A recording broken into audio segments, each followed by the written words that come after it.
tonight. 3, 2, 1.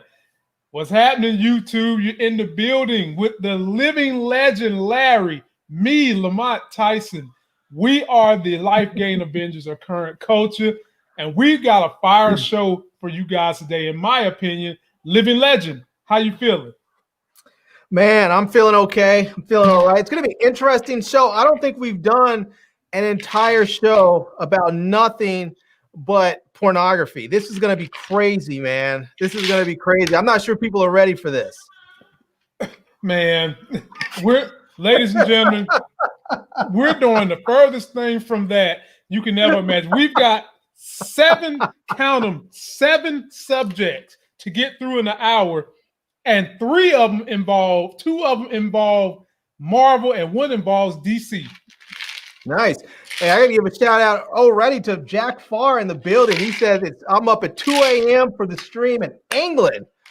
All right. Yo, my brother, Jack Farr, you get to pick the first number. Pick a number 1 through 7, and whatever you pick, we're going to run with it. Larry, you get the second choice today. Anybody watching us from England, what he picks first. I'm gonna wait to see what he picks first, and then I'm gonna go after that. And while he's picking, let me shout out everybody in the building. Mike Willie, my family. He be putting out the best theories, ladies and gentlemen. If you don't know about Mike Willie, you will. My folk Buzz, Get Like Troy 113, DeAndre Mucella, who hang with the fella. But you know, I'm mad with Mucella. Matter of fact, I'm ignoring Mucella because she know what she done, and you were wrong. you and Larry, you know what I'm thinking of. Mooch, you're completely in the right if it's with the lock and keys. If it's with the lock and keys, baby, you're all right. Go ahead, keep posting those locks and keys. And she know that's what she did. So Jack Farr, Larry, he picked our mate from across the pond. Remember, he's from England. We have to use the proper verbiage. He's our mate from across the pond. There, he's our mate from across the pond. And Jack Farr, number 6, is dealing with stocks. Me and Larry just got finished talking about this. And this is a breakdown of NIO. NIO is an EV stock maker out of China. And they're having their earnings call. And they've got a big push. And then they had a subtraction. But take a look and we'll break it down. Now, BlackRock is taking a massive stake in NIO stock. In fact, what's even crazier is they're increasing their positions. Now, even I'm playing a little bit of the NIO options. Currently, I'm down just $72 on this specific option value. But last week, man, I did make a few $1,000s from NIO options. I sold at the very top, and obviously I had to buy some calls towards the bottom. Let's just see how it goes in the next few days, since we just got a lot of volatility about NIO stock because of some really crazy reports. So BlackRock, currently, they have assets under management, $6.84 trillion. And if you check out NIO stock so far, in the past month, it's surged 71%. Past 3 months, it's going up. When BlackRock buys something, they usually hold it for long term, kind of like Warren Buffett. But of course, BlackRock has way more money. They seem to really like NIO stock. In fact, they're one of the biggest shareholders of NIO. NIO right now is worth roughly $48 billion. It's pretty decent. I feel like it definitely surge up even more. If you watch my previous videos, you probably have known I usually say a lot of things about NIO. I'm really bullish on the stock. I feel like long term, it will be a major EV competitor within just a couple years. Now, if you check out these filings, BlackRock reports a nearly 25% increase in ownership of NIO shares. So on November 6th, 2020, this is literally a week ago, BlackRock filed a 13F HR and disclosed ownership of, guess what, 53 million shares of NIO. Ladies and gentlemen, and when they disclosed that they bought that much NIO, it went up like gangbusters. But then we had another financial institute say that they're pulling back on NIO. Now, this is what I've done this month. At the first week of November, ladies and gentlemen, I pick some stocks and I do what you call swing trading. Swing trading is defined as when you buy a stock and you hold it for under a period of 365 days. That's called swing trading. I'll do that for 3 months, 3 weeks out of a month. I bought NIO at $33 and I just sold it today because they're having their earnings call tomorrow. Now, I'm thinking a lot of people are going to jump right on out that ship, only for it to grow later on. So I am a fan of Nio, and I would tell you, if you don't have any, wait for the next pullback and sit on it. Larry, how are you feeling about Nio as a stock? It has actually made more of a percentage than Tesla in just less than a year. Well, now I'm wondering maybe I should sell mine and buy it back. You know? Yeah, because you up there, bro. You need to pull off some of that money before they try to pull that stock back to like $24, which you would still be up. But you want to bought mine. I got in at 888, I think it was. So I mean, I'm good. It would have to really tank for me to lose money on that one. But I mean, if I can, I mean, if it's at 40 something now, maybe I should just buy some now, take profits, and buy some more when it, if it drops a little bit. So I might put an order in. I might put a sell order in. Take your profits, brother. And depending upon how it goes Wednesday morning, you might want to ride it a little while longer until your RSI gets closer to 30. Then pull your profits, brother, and just sit back and chill and see how the market starts to play out as we get close to the end of the year. But ladies and gentlemen, if you didn't know, Larry just hit me with this.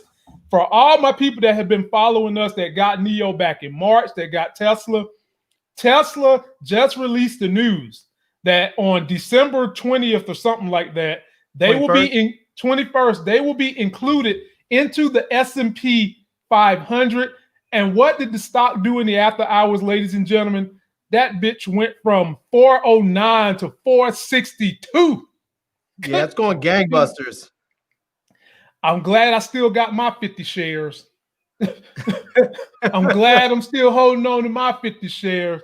But ladies and gentlemen, if you're in the stocks, if you're into accumulating that generational wealth, hit me and Larry up. Hit me up on my Instagram. Me and Larry, we try to squad up weekly to make a plan about options, swing trading. I'm dragging Larry to the finish line, even though he has come kicking and screaming. As soon as he start counting them duckies in his bank account, he'll know what the deal is. And so we're going to move on, Larry. And Larry, you get the next number. What number you want? 1 through 7, and number 6 has already been used. Let's go with number 4. Okay. Actually, first, before I say that, how many months is Baby L now? 4 months. Yep, number 4 it is. That's what I thought. All right, ladies and gentlemen, this is getting into Marvel territory. This is one of 2 Marvel topics we're covering today. And the specific topic is as simple as this. Larry, I'm going to ask you and I'm going to ask everybody that's watching. Was this not in the era where you can watch trailers? The question I have for you guys, was this not the greatest trailer you have ever seen for a movie? And let's relive this trailer because it damn sure was for me. There was an idea to bring together a group of remarkable people. To see if we could become something more. So when they needed us, we could fight the battles that they never could.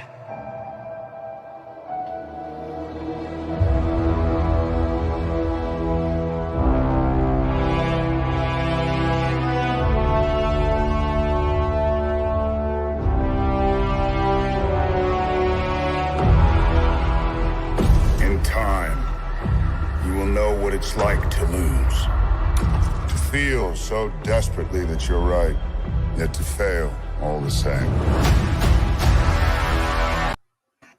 And that's all I'm going to give y'all before YouTube be trying to black us out. But Larry, can you remember what you was feeling when that trailer came out? And you've seen hundreds of movie trailers. I have too. You've seen them in the Super Bowls. Was that not the best trailer you've ever seen? That was pretty great, man. I have to admit, I was fired up. I was ready for it to happen. So I don't know if it was the greatest, though. It was close, but I have to tell you, as far as it was a great trailer. But I think when I saw the trailer for the first trailer for Black Panther, I was so geeked up. I was just completely. Yeah, man. I had the emotional reaction I had when I saw the trailer for Black Panther. Man, I was on fire. I was ready for that thing to come out. So yeah, and you know, I could have easily had put that one in here and made a top 3 list and say that Disney and Marvel owns 2 of the 3 greatest trailers ever made. For me, yeah, definitely my top 2 trailers, definitely, yeah, is Avengers and Black Panther. And yeah. there have been some great ones out there.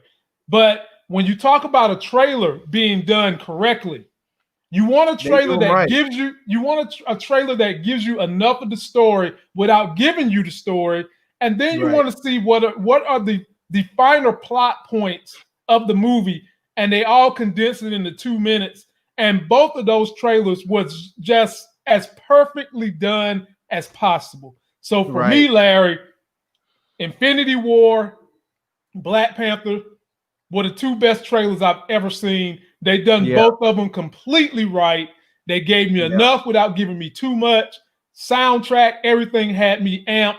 And if I could have played this one all the way until that scene when Captain America just pops out from the dark, oh my God, I lost it then.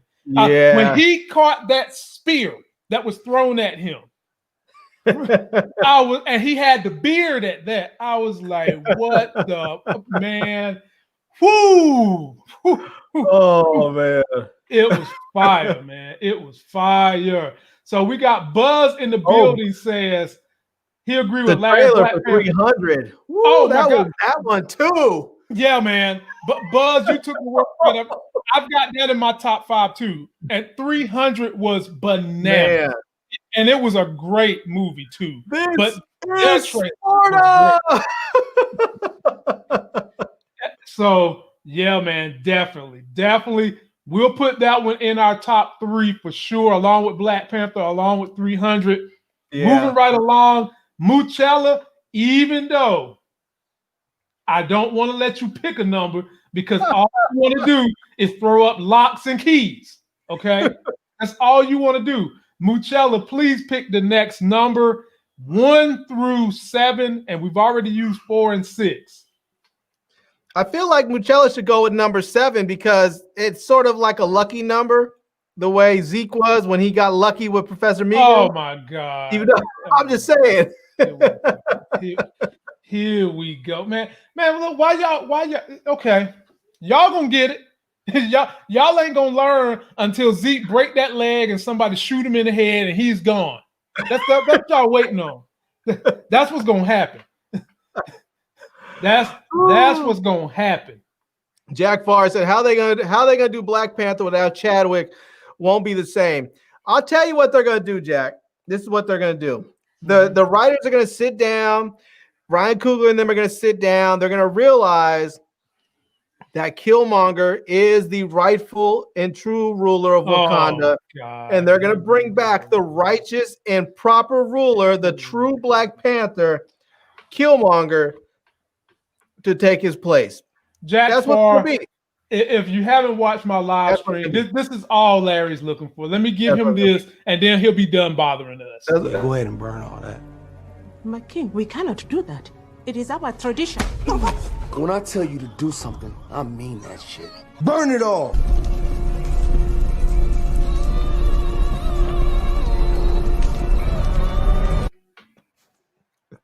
Yep. The rightful and true ruler of Wakanda. Anyway, I need to get a shirt that says, "Hey, Auntie." Moving right along. Muchella picked number 7, ladies and gentlemen. And Larry, I like to do some research on this channel for certain topics, and this is for all my Trumpineers out there. Oh, Lord. This particular subject is something that you don't see in the history books. It's something that you don't hear about often that took place right here in the state I live in called North Carolina. Because pop culture has made you guys familiar with Black Wall Street and the massacre in Tulsa, Larry, believe it or not, North Carolina had a city that was being taken over by former slaves who learned how to read, how to run government, and that was Wilmington, North Carolina. And in 1898, we had a massacre here too. And I have to keep playing these because some folks don't understand why Black folks get mad when you see people caking up with folks like Trump, who is trying to recreate race wars, division, and just act like everything that Black people have been through is nothing. And he's saturating people's mind to the point where some folks is really believing this stuff. So this right here is going to give you guys a little bit of the history about Black North Carolina, which was Wilmington, NC, and what happened with our race riot. During the last decade of the 19th century, African Americans were a vibrant part of Wilmington's culture. African Americans had established themselves not only as a vital part of economic life, but soon to be part of the political arena. The election of 1894 saw a well-established political campaign designed by populists and Republicans. Populist Marion Butler and Republican Daniel Russell created the Fusion Coalition, and by the 1894 election, Fusion candidates defeated Democrats statewide and gained control of the General Assembly. Local elections also saw Democrats defeated and replaced with Fusion candidates and even Black community leaders. The mid-1890s political atmosphere began to change in North Carolina with the election of Governor Daniel Russell, the first Republican governor in North Carolina since Reconstruction. The state legislature of 1897 made large changes to Wilmington City Charter. Local white leaders were dissatisfied and angry with the changes. During this time, Wilmington's Black businesses grew at a faster pace than any other North Carolina city. In 1897, over 1,000 African Americans owned some sort of property in Wilmington. The city's African American population was enriched by schools, wealth, and inherited status. Months before the election of 1898, the city of Wilmington still had a Black population that was a majority. Leading up to the election, the city was occupied by the Democratic Party's white supremacist movement. Democrats were certain that an intimidation campaign filled with white supremacist propaganda would tear apart the fragile connection between whites and blacks in the Fusion Coalition. The White Government League, led by Alfred Waddell, introduced a powerful line of intimidation to white Republicans and African Americans. The Red Shirt Brigade, established by Furnifold Simmons, had spread throughout eastern North Carolina, and its strongest contingency was in New Hanover County. In the fall of 1898, the Red Shirts held racist rallies, disrupted African American church services, and walked the streets of Wilmington with weapons. Along with the White Government League, they distributed flyers and political cartoons depicting blacks as corrupt and detrimental to white society. Facing hatred and intimidation, African Americans still turned out in large numbers on Election Day. However, the extremely large volume of Democrats outnumbered the Republicans and populists. Although there were reports of ballot box stuffing by white supremacists, overall, Election Day was peaceful with little unrest. Motivated by their victory, on November 9th, 25 white men met at the courthouse. They listed their demands on the African American community and presented the white man's Declaration of Independence. They demanded the immediate removal of Alex Manley and his newspaper, The Daily Record, from the city. Additional resolutions called for the resignation of the mayor and the chief of police. On the evening of November 9th, the Committee of Colored Citizens was called to hear the demands of the white supremacists. In attendance was Alfred Waddell and his committee of 25. The Committee of Colored Citizens drafted a humble response and attempted to separate the black community from Manley and his newspaper. Preceding the riot on November 10th, Alfred Waddell scheduled a meeting at the Light Infantry Armory to receive the response from the Committee of Colored Citizens. 500 additional white men were also present. The response never came, and Waddell used the fury of the crowd to his advantage. He led the angry mob to Manley's newspaper on 3rd Street. During the procession, the crowd grew to almost 2,000 people. Upon reaching the newspaper office, the crowd destroyed the printing press and burned the building. The violence spread throughout the city. African Americans gathered weapons to defend themselves as whites patrolled the streets searching for blacks to carry out Waddell's claim to choke the Cape Fear River with Negro carcasses. At around 11 a.m., near the intersection of 4th and Harnett Streets, in the mostly black community of Brooklyn, a gun battle broke out. When it was over, several African American men lay dead or wounded. This moving gun battle continued to Manhattan Park, a gathering place deep in the black community, where bullets destroyed the surrounding fence and damaged many homes and buildings. During the violence and gunfire, Waddell and other white leaders demanded the resignations of the mayor and board of aldermen. Waddell was elected mayor by a new board of aldermen who had been appointed by a small group of Democratic leaders that afternoon. Within hours of Waddell assuming power, all black employees were fired or replaced. Larry, I'm just about sure you've got one of these that's probably happened everywhere in every state in the South. But this is what I want to ask you. If I was someone who's a Trump-loving supporter right now, I can tell you what they would say to you. They would say to you, Larry, how does that happening have anything to do with what's going on today?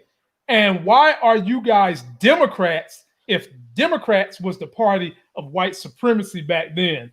I give the floor to you because when I need to give history from my perspective, I can trust you with it. So that's why I play devil's advocate when I ask these questions, because Larry, there are legitimate people out there saying these questions I just asked upon you, and we have to be the ones to break it down for them. So again, how does that happened in 1898 affect African Americans now, and why are y'all supporting the Democratic Party? Yeah, it's one of those things where you have, I think a lot of the reason why people ask those silly questions, either because they don't know, because they're completely ignorant, because in large part, it really feels like, and there's people that have complained about this for the last several decades, that there's been a deliberate dumbing down of Americans in this, and in this country, and that they've cut out a lot of history classes, they've cut out civics classes, they've cut out, just a lot of the basic American history and education that's needed so that people can understand how this country functions and the history of this country. And well, Larry, don't you feel like it's intentional? Because so much of the history of this country and how this country came together is a fallacy of what they teach you today. They teach you today, love thy neighbor, honor the next man, all that shit. But when you really break down how this country started, you stole it from one group. You stole it from two groups of people. The queen who sent you here to forage the land, bring back the booty to her. Then when you got here, you took it from the natives that was already here. And then when you took it from them, you decided to bring in slaves to do the dirty work. Is that not some of the reason why they want to hide this from people? I mean, I think that's some of the reason, but a lot of it is just they want to go back to the way things were. And one of the easiest way, they always say, if you know your history, you're less likely to repeat it. Well, if you want to go back to a way things used to be, if you want to go back in time, and the best way to do that is to make people ignorant of their history. And so if you make people ignorant of their own history, then they don't see the possibilities. They don't see the possibility of the horror that will come about if we go back to those types of ways. And so, but it's easy to trick people to say, oh no, this is where we should go back to. Everything was better when we were back then.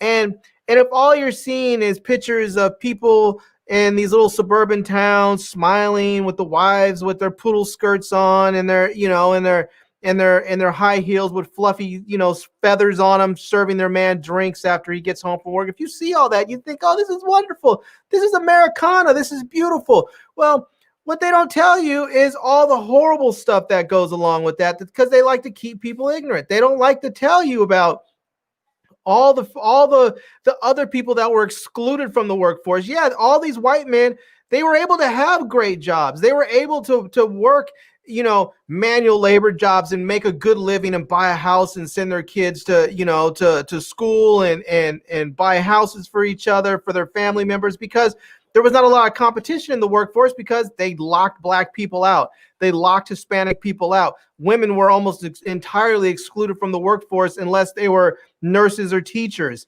I mean, there was a lot of horrible stuff going on. When you look back in the day, when you go back even further to when they had these race riots and stuff, this is not the only one. I mean, there's lots of them. There was one of them in a town, I forgot where it was, but there was really just a straight up coup because there were black leaders and they basically went in there and killed them and the white people took over the town. It's just, and as far as the Republican Democrat thing, this is part of that whole thing where people are dumbed down intentionally and made ignorant because people think of Democrats and Republicans that say that. And that's why I say either they're just ignorant or they know better, but they're trying to assume you're ignorant and ask you the question, is that there was a platform switch and where the Democrats that we know today moved over, all that platform moved from the Republicans to the Democrats. And if you don't know, if you've never heard the term, back in the day, all those racist Democrats, all those racists were Democrats and they called them Dixiecrats.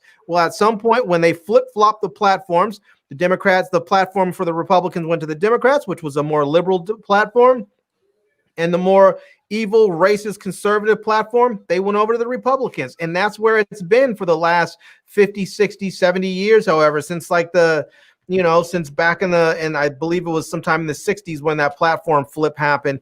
And so, the idea that, oh, well, this person was a Republican, this person was a Democrat, it doesn't matter the name that's attached to the party. And there was a platform switch at some point. So, I mean, that's just, what are you going to say? Oh, the New York team won why aren't you a fan of the New York baseball team? They're winning World Series. No, the Los Angeles Dodgers won it. But it's still the Dodgers, but they moved to LA. It doesn't mean that New York still gets to claim their victory.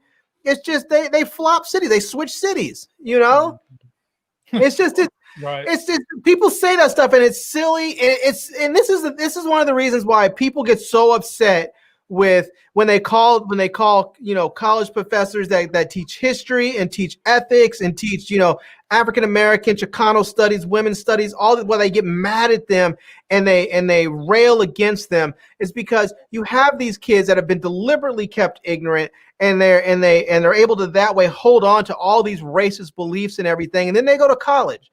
Then they go to university and they have to sit down and learn about the true American history. And they're shocked. They're horrified. They're disturbed by their own history, what their own people did. And then now they're conflicted because now they came into this. They came into college with all these ideas of they're superior, that white people are the best, and all this. And then they realize, holy crap, we're monsters. Holy crap, these black people and these Hispanic people and these women and all these, they're just as good, if not better in a lot of ways than us.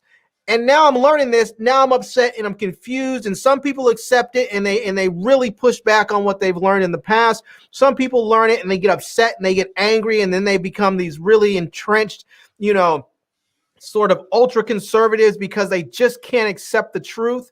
It's one of those things where it's just like once you learn history, real history, you can't easily be tricked like other people can. And but that's one of the important things. You need to be able to push yourself out there and be willing to learn. Because when you and not just be willing to learn, part of it is you, and this is another thing I think that they've done intentionally, they've taken critical thinking out of the schools. When I was in school, we had critical thinking classes. They taught you how to think.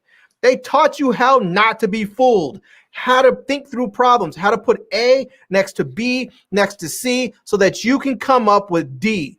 And they don't do that much anymore, So now you have kids that come up and they don't know how to think. They don't know how to think through regular everyday problems. So if someone comes to you and says, COVID's not real, don't wear a mask, you can't see it. Who would you know that had COVID? What have you seen sick people in the hospital? And they send these people that can't think. They sit up there and say, well, no, I actually haven't seen anybody in the hospital sick. I don't know if there's really, if this is real. No, I actually, when I breathe, I don't see COVID. I don't see the COVID virus spewing out in front of me. So no, maybe these people are right. no one in my family that I know of is sick. I think they're right. They must be telling a lie. This is some liberal conspiracy. That's why because they can't think through the problem to think no one could see a virus. Doesn't matter if it's the flu virus, doesn't matter if it's COVID, doesn't matter if it's HIV, doesn't matter what, no matter, it doesn't matter if it's the common cold, you can't see viruses. They can't think that far ahead. They don't think to themselves, oh, you're not seeing sick people in a COVID ward because you're not visiting a COVID ward. You're not allowed to go to a COVID ward unless you have COVID or you're a doctor or a nurse. It's now, Larry, this is where I have issues with people like that. Because it just shows you their hypocrisy. It just shows you they believe what they want to believe. Those same people you were talking about that don't believe in COVID because they can't see it, they believe in God, and you can't see him. No, I'm not. Okay, let me stop myself there because I don't want to question someone's faith. But you are willing to question someone's intelligence, and to me, it's all one and the same. They're all on the same level to me. Whether it's your faith, it's your intelligence. Intelligence should tell you that there's a COVID virus, Larry. That's what I'm saying. It should tell you that we have issues with a virus that is killing people, and because you want to see the world a certain way, because you're being made to be uncomfortable, just like those white dudes that went into Wilmington was made to be uncomfortable because Black people was prospering. You want to tear that down because you want your own beliefs put in place.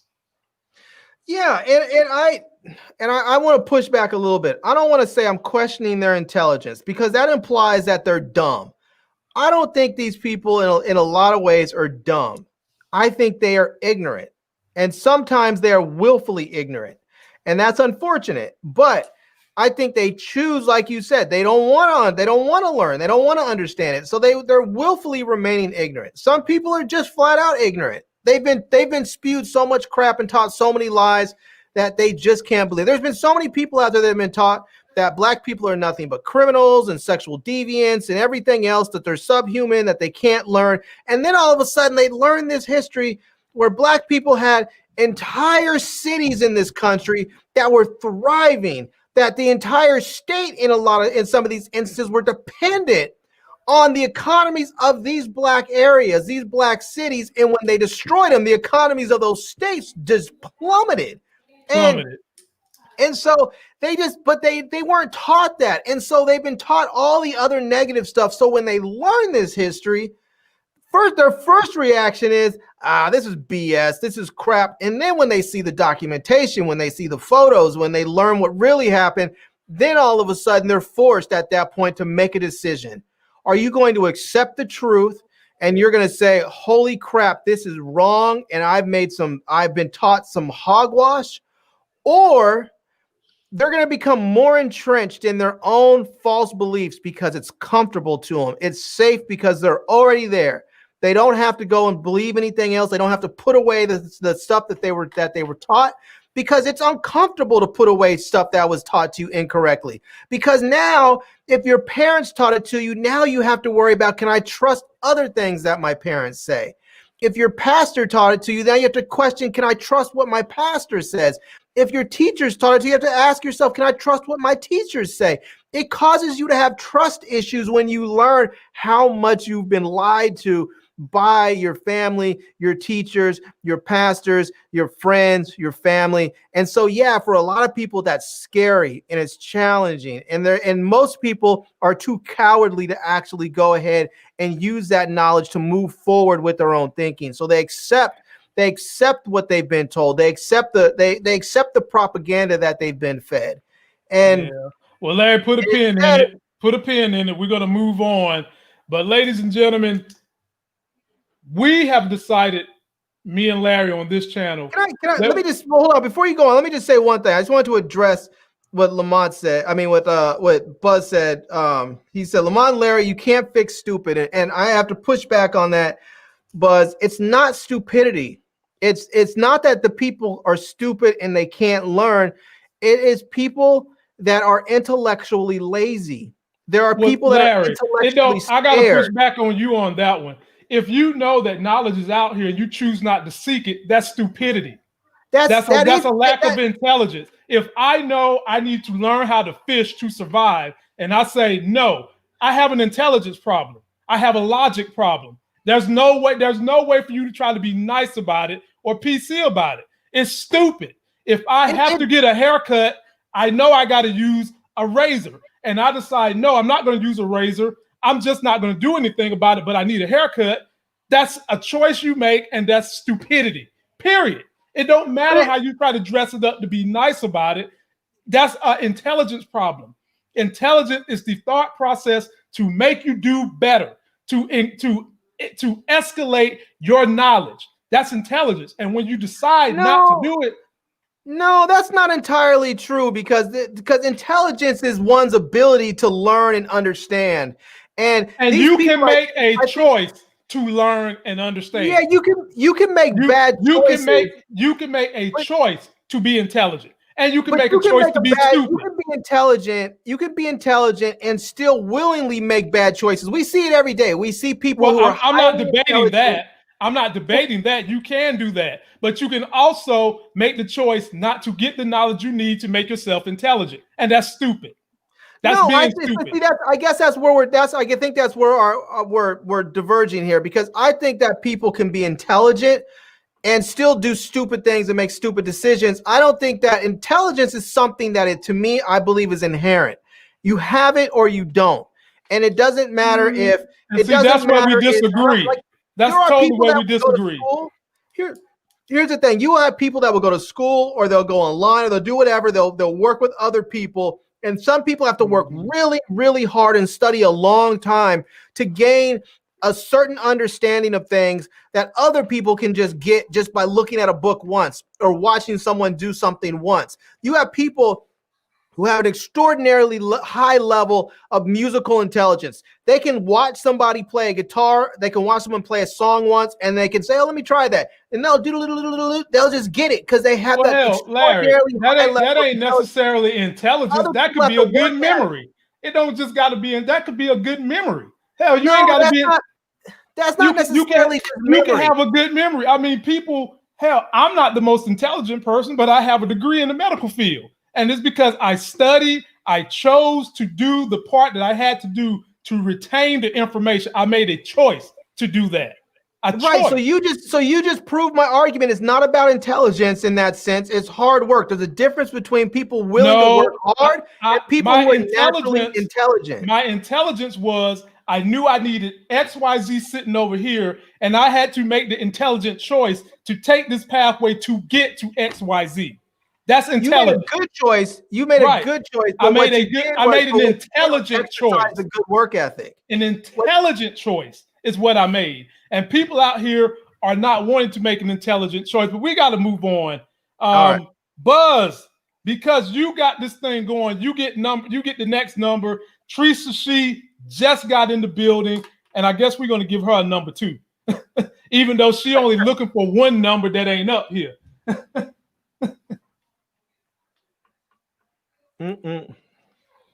Let's see here. Louisiana boy James said Monet is a bad woman. She is a bad woman. Bad or bad as in good? Which one? No, bad as in she's bad. She's trouble. She's hardcore trouble. Gotcha. Okay, well, while Buzz is making up his mind, DeAndre Lucas is picking number 2. So we're going to run with that one. And number 2, ladies and gentlemen. No, Larry, you're going to like it. You're going to like it because we've had this debate several times. Ladies and gentlemen, this one is about because of coronavirus and movie theaters having to be shut down. All right. There is a movie that's supposed to come out in late December, early January called Wonder Woman. Oh, and it's supposed to go to HBO Max, I heard. Oh, we'll debate that now, but let me refresh you guys' memory of what it's supposed to look like. So now the debate comes down to this. As Larry said, he alluded to this earlier before we watched the trailer. The debate is raging whether or not this thing should come straight to streaming in January, or should they push it back to summer, July. Now, me and Larry's in the tank. why keep kicking it back? Drop it on streaming, maybe add a little bit of a price, because the numbers have come out from Disney. If anybody who's following stocks has been noticing, Disney stock has been taking off like Elon's rocket that went to the ISIS last night. Yeah. Because they started getting the numbers in from Mulan, and now the numbers wasn't as high as they wanted on that streaming service, but they had good numbers. So now Disney is eluding that they're going to be doing more of these movies that were supposed to come out at the end of this year on streaming. So I bring up Wonder Woman to say to you, Larry, why not just make the choice to drop it on HBO Max, maybe slap on $20 instead of trying to kick it back to 2020? Why not just go ahead and do that? I agree. I think they should just go ahead and drop it. I mean, it looks like if they did, I think they would get a lot of new subscribers. I think they should do something where they simply say, hey, you know, pay for whatever it is, $20 for the movie, get a free month or two of HBO Max. And it's sort of a double whammy, especially if they say pay for the movie, you get 2 months free of HBO Max. That way, you know, you get new signups and you get people get to see the movie. They'll stay they'll stay the extra month to watch other stuff, and then hopefully you have them hooked. So right. Every time I see the trailers for this, I keep kicking myself for not going down there and watching the filming of this. But you know, I was busy at the time. So hey man, you can't be going. You got things to do, man. You can't be down there messing around with Gal Gadot all day long. You got things to do. You're a busy brother. You know, you can't be down there fooling around with her all day long. And I'm right with you, Larry. I went to Georgetown one day and we just missed her apparently. So oh, okay. Well, I mean, hey, you know, she is what she is, and ladies and gentlemen, yes, you know, I'll see her when she comes over next week. For as much as sorry, I let that out the bag. Hey man, you got me and 90 other people up here listening. And if your wife was to ever jump on the camera or jump up here because I'm married, I can't lie. So you're gonna have to watch what you say, bro, because I can't take no bullets. Hey, no. But ladies and gentlemen, she knows I'm not even leaving the house, man. I left the house in like 3-4 days. I don't even know it may be longer than that. She knows I'm not going anywhere. That means that you ain't that don't mean that you won't let somebody in the house. Oh, I'm surely not letting anybody in the house. Hell to the no. I mean, like, unless you willing, I'll tell you what. I'm gonna create a little bubble over in this area. You can strip down naked. I'm gonna spray you with disinfectant and then leave you over there for 2 weeks. Oh, and then you can come in. Good you Lord. Know. Well, ladies and gentlemen, me and Larry definitely are in agreement. If you claim that you're having COVID fatigue, people cracking up, and you want people to be able to enjoy things at home, just release the damn movie on the stream service, man. Give people something to be excited about. Upcharge it, and all the good reasons Larry said. So now I'll tell you what I really want them to do, man.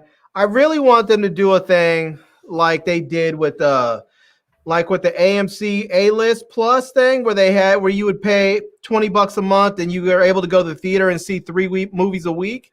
I want them to do something like that, except I want them to have like a service that you pay like $20 a month and it's all first run movies and you get to see the first run movies. They don't stay. It'll be like the theaters. They're only going to be there for a short window. Maybe because like I read today that Cinemark and some other theater worked out a deal with Universal and someone else where they have a shortened theatrical window. Just do something like that where you have like an AMC or a Regal or Cinemark, something app where you can go, you pay $20 a month and you watch the movies, you stream the movies from their app. They're only available there for like, I don't know, 15 days or something like that, a very short window. And then they pull them back. And when they pull them back, maybe they're held back again for 2 or 3 months until they finally go to streaming. I mean, I would do that. Larry, movie companies the movie theaters would fight them tooth and nail to never let that happen anytime soon. Never. No, let the movie companies do it. Let the AMCs and Regals be the ones that actually do it. They'll never do that because the people who own those private movie theaters are going to complain about their revenue predominantly is not made on the sale of the movie ticket.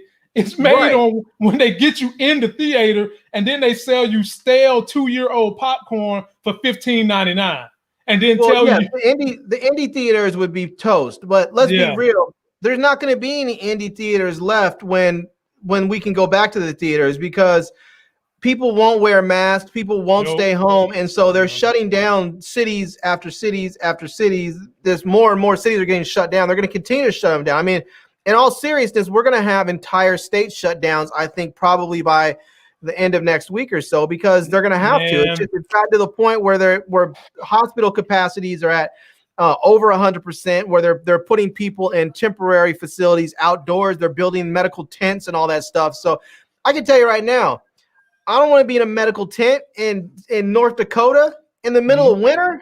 Me neither, but Larry, I'm telling you right now, and then we're going to move on to Buzz number, which is number 5. As much as they are shutting places down because it's going crazy, I just read today where there was a mayor who decided to shut his city down because the governor of Texas wouldn't do it. Larry, do you believe they took that to the state Supreme Court, and the state Supreme Court said it's unconstitutional for them to shut down the city because of coronavirus? And you, Larry, I'm telling you right now, you're only going to see more of that when Trump is out of office. You're in red places where it's going up the worst. You're only going to see more of that stupidity happening when people are trying to get control of this virus, which is the number one issue affecting the economy. And you're going to be seeing these, I don't know, I don't want to disrespect them, but you're going to be seeing these rinky-dink ass judges ruling on something that they claim is unconstitutional, but it is constitutional for people to run around here with a license to not only make someone sick, but possibly kill people. That's constitutional, is what you're ruling. But I'm going to move on. I'll tell you. All right. Yeah, I'm going to move on. Buzz, you're not going to like your number because your number is the foolishness of this video. Buzz always seems to get the crazy one, man. Yeah, Buzz's number is power, ladies and gentlemen. We are to the power section of this video, and I'm going to play a short clip, and it will not involve Professor Carey. Thank you very much. But we are going to talk about who is involved in this clip. Take a quick look. The app is blowing up. There's something that you're hiding.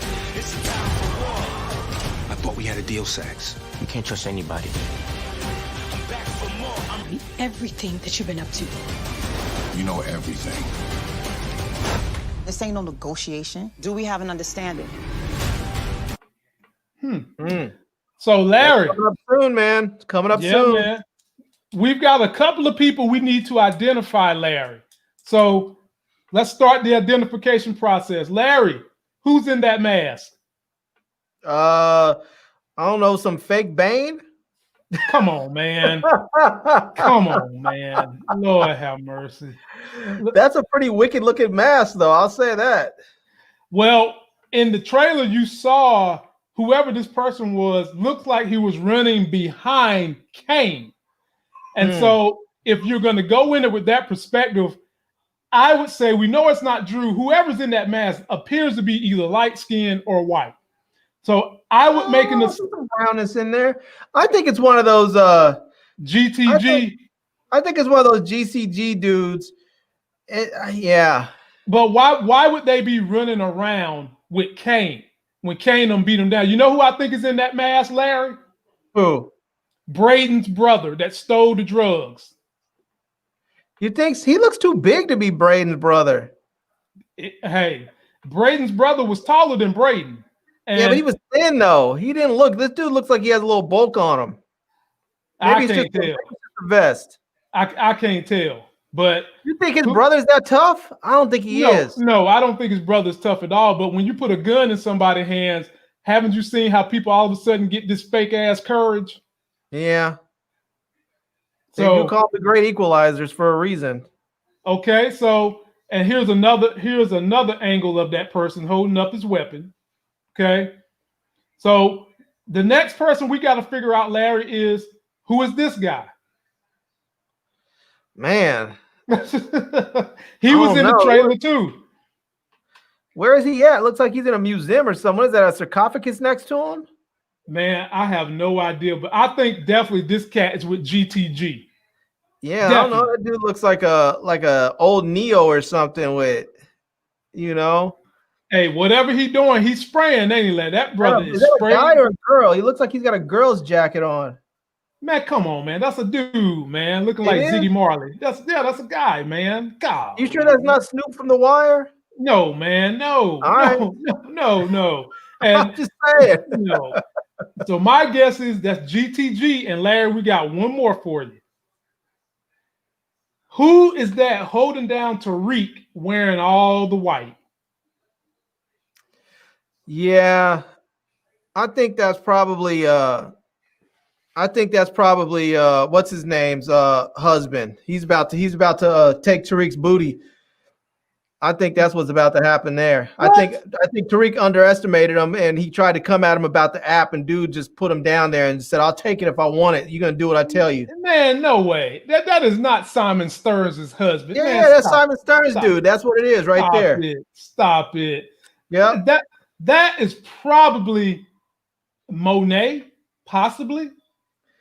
I don't know. How's Monet gonna get him down there unless somebody put him down there and she jumped on him? Kane put him down there, then she jumped on him. That's how she did GTG.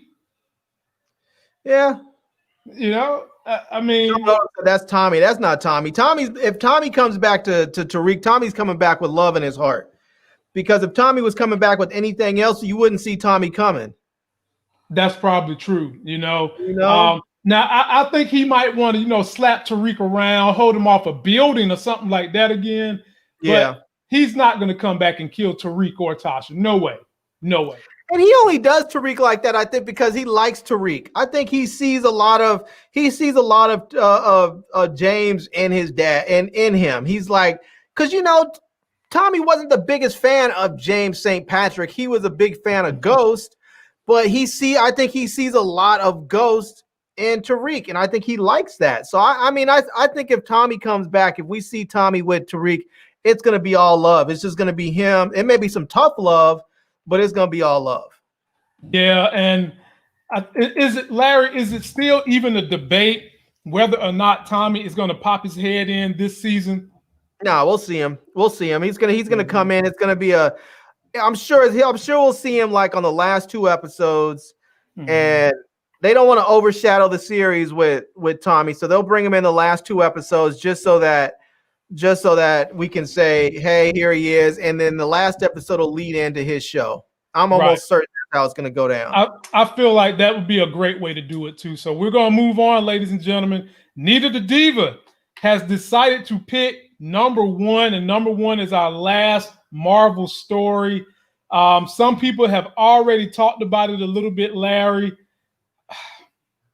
but I'm going to go ahead and show it to you again to lead into our discussion. Wakanda forever! Ladies and gentlemen, that one still hurts me to this day because he was such a good brother, Chadwick Boseman. This is what Marvel had to say about having Chadwick Boseman's image in Black Panther 2. Chadwick Boseman will not appear digitally in Black Panther 2, Marvel execs say. There's only one Chadwick, and he's not with us. Yeah, that's probably a good decision, I think.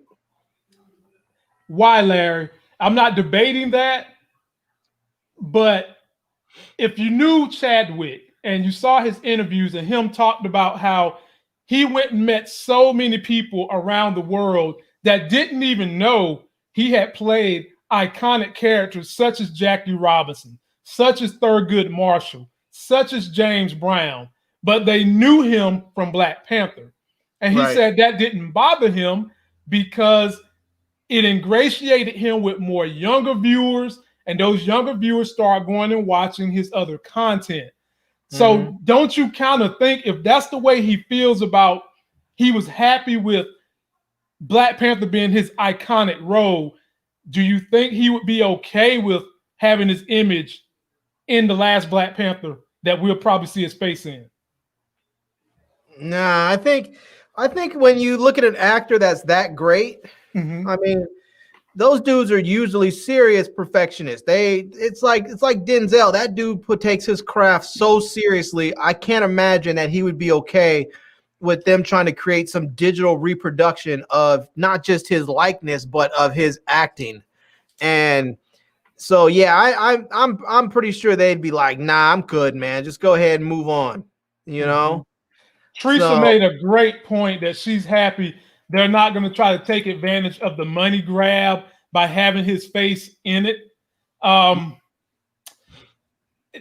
read somewhere a long time ago, not too long after he died, that Marvel kind of had already been planning, because they knew what was going on with his health. And they had already kind of been planning to discuss his death on screen, but not have him on the screen at all. They was just going to talk about something that happened to him. And you could even, if you really want to give him a good death, you could have it have something to do with the snap. You could somehow or another wiggle that into it and go on with the next movie. And I'm with you. Let that man rest in peace. Again, of all the things that have happened in 2020, one of the things that still sticks in my craw, burns me up, is this man dying. Because the more you look back on his career and the things he was doing off the screen, dude was a real life hero.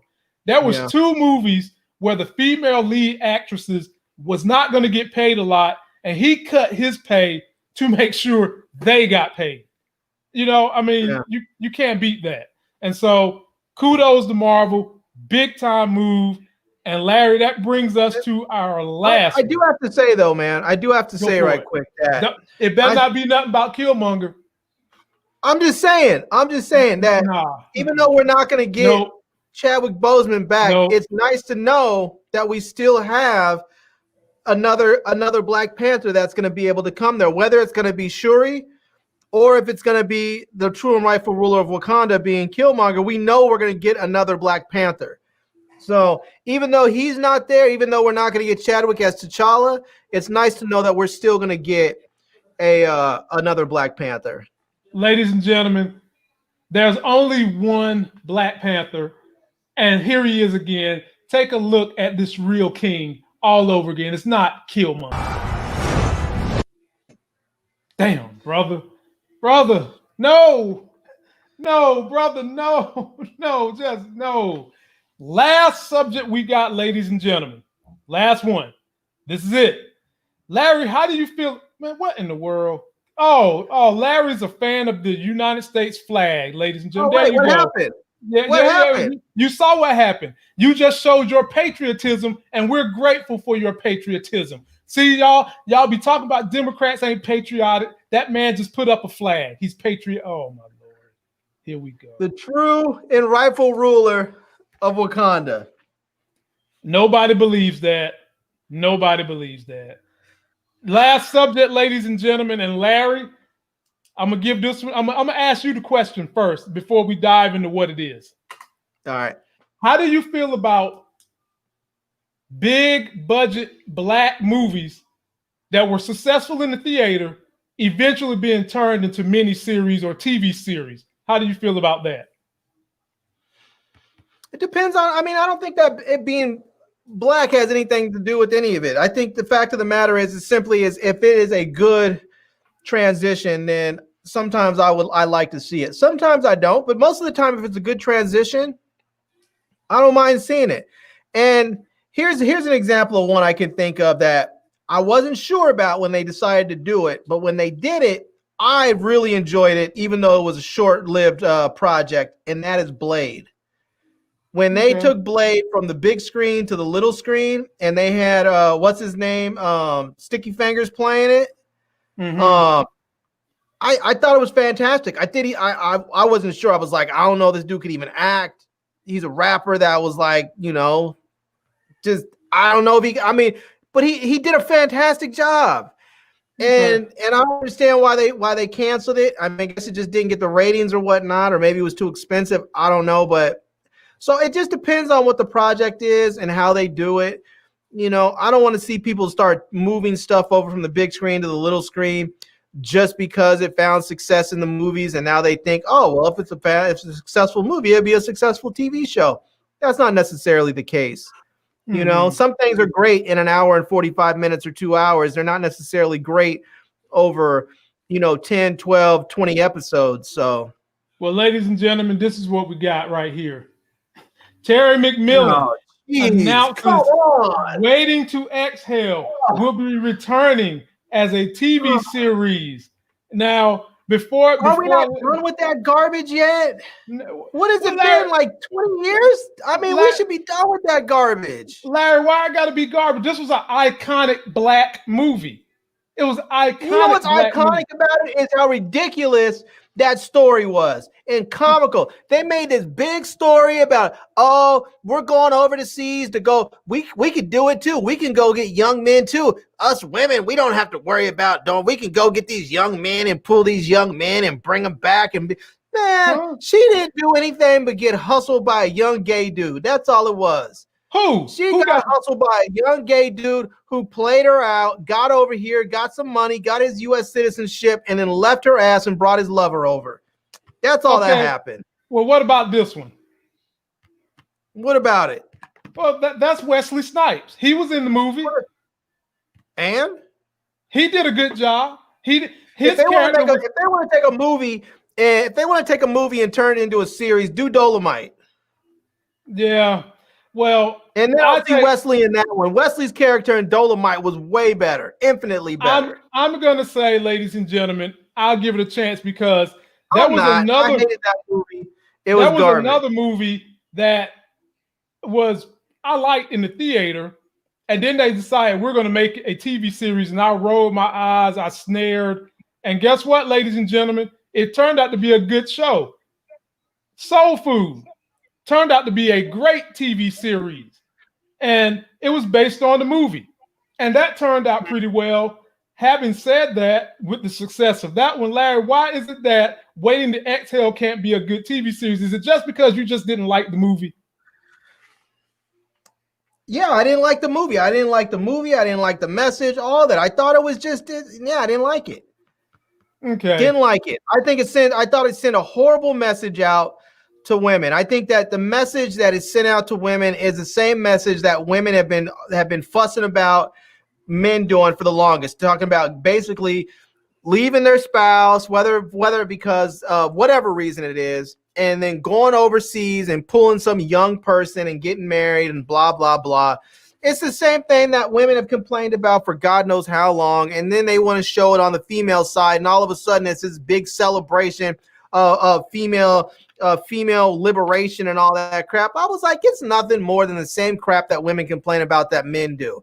It's garbage. I don't think it's cool. I don't think it's cool when men go marry some freaking, when some 60-year-old man or 50-year-old man goes and marries a 20-year-old, just because she's young and hot, and then he ends up getting played and loses all his money or whatever. And I don't think it's cool when women do it. So no, I'm not celebrating that garbage. Not doing it. Well, if it comes on, I'm here for it. And if it's good, I'll watch it. Any closing remarks, Larry? I'll tell you, if they want to make a good black TV show with black folks in there, bring back Luke Cage. Do that. Oh, yeah. Luke Cage was good. Bring back Luke Cage. That was Hell, good. Throw Angela Bassett in there. Make Angela Bassett a villain. She would be fantastic. Yeah, she's a great actress. We'll see. But ladies and gentlemen, that is it for the lightning fast hour. I know that was the fastest hour of your life. Some of the best compelling topics and conversations you're going to find on anybody's channel. Be sure that when me and Larry drop our individual videos, you guys, please, if you don't want to watch them in their entirety, like them and share them so that we can continue to grow our message. We definitely want this thing to keep growing because we keep it real over here. And we bring you guys topics that a lot of people don't want to cover because they're not worried it's going to give them any viewership. Somebody was saying, Mucella was saying it was Stella's Got Her Groove Back that I'm talking about. And you were talking about Waiting to Exhale. But I think the photos you were showing were from how Stella Got Her Groove Back. No, and I didn't even say nothing to you yet. I'll just let you ramble because I'm just anyways, What is this dude talking about? I thought you were talking about because I think the No, photos man. that you showed were actually No. from how Stella got her groove back. No, man. Angela Bassett setting the car on fire. Angela Bassett in the picture with Whitney Houston, Layla Rashawn. All those people are in Waiting to Exhale, not Stella Got Her Groove. Okay, then maybe I have to take my whole rant back because I was thinking how Stella got her groove back. So I'm trying to think Waiting to Exhale. And to be honest with you, I guess I can't really remember it now. I guess it didn't have much of an impact on me. So yeah, maybe I have to take all my because I thought that the one that you showed with her burning the car up, I thought that was how Stella got her groove back. That's the one I didn't like. The Waiting to Exhale one, I don't remember. So yeah, it was decent. The only thing missing is there's no Whitney Houston. But you know, they wouldn't have Whitney Houston in it anyway on the TV show version. So like I said, I'm here for it, and if it's good, I'll do some stories on it. So, ladies and gentlemen, that's going to do it for this video. And don't forget to like the video, comment, subscribe, mask up. Hit us on the gram if you want to know more about what we're doing with our stocks, trying to keep you guys getting that generational wealth. And until the next Sex is Hell video on Wednesday, we'll see you. Peace.